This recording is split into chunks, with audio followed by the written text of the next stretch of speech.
Client আপু যদি হয় অনেক বেশি চকলেট লাভার তখন আমাকে তো একটু কষ্ট করতেই হবে। হ্যালো এভরিওয়ান, আসসালামু আলাইকুম, welcome back to recipes by ফুরমুন। আজকের এই সুন্দর কেকটি কিন্তু আমি করেছিলাম আমার ক্লায়েন্ট আপুর একদম সম্পূর্ণ নিজের পছন্দ মতো, আর আমি কিন্তু আপুর পছন্দ মতোই সম্পূর্ণ কেকটা করেছিলাম।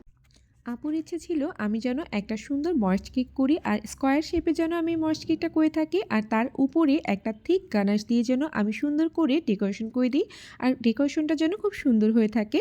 আর আপুর কথা মতো আমি আসলে এটা করেছি। আপনারা দেখতেই পাচ্ছেন আমি কি পরিমাণে চকলেট এখানে ইউজ করেছি। আসলে এই যে গানাশটা দেখতে পাচ্ছেন, এই গানাশটা বানাতে কিন্তু আমার অনেক বেশি চকলেট ইউজ করতে হয়েছে। আমার এই গানাশটার পিছনেই প্রায় মনে হচ্ছে 250 গ্রাম চকলেট লেগেছিল, আর তার সাথে ক্রিম তো আছেই। তো যাই হোক, এটা শুধু গানাশটুকুতেই ব্যবহার হয়েছে। তাছাড়া কেকটা যে বানিয়েছি সেটাও কিন্তু আমি সম্পূর্ণ চকলেট দিয়েই বানিয়েছিলাম। আর আপনারা দেখতেই পাচ্ছেন কেকটা কত বেশি ইয়াম্মি লাগছে দেখতেই। আর এই কেকটা আমি মনে করি খেতেও কিন্তু অনেক বেশি মজা হওয়ার কথা। আপু একদমই সিম্পল নিয়েছি কেকটা, কারণ এই কেকগুলো কিন্তু এমনিতেই নর্মালি খেতে অনেক বেশি মজা হয়। আর অনেকেই এখানে কোয়েশ্চেন করেছিলেন আমাকে যে কেকটাতে কয়টা স্লাইস হয়ে থাকে, এটা তো একদমই ছোট মনে হচ্ছে।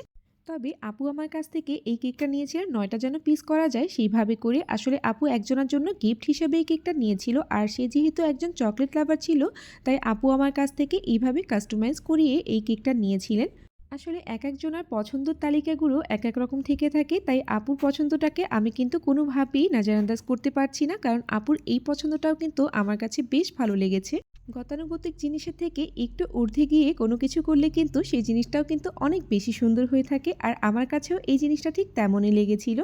আর এই সম্পূর্ণ কেকটা কিন্তু অনেক বেশি ইয়াম্মি ছিল, আর আলহামদুলিল্লাহ আমার এই কেকটার কিন্তু রিভিউ অলরেডি আমি পেয়ে গিয়েছি। আপু অনেক সুন্দর একটা রিভিউ দিয়েছেন।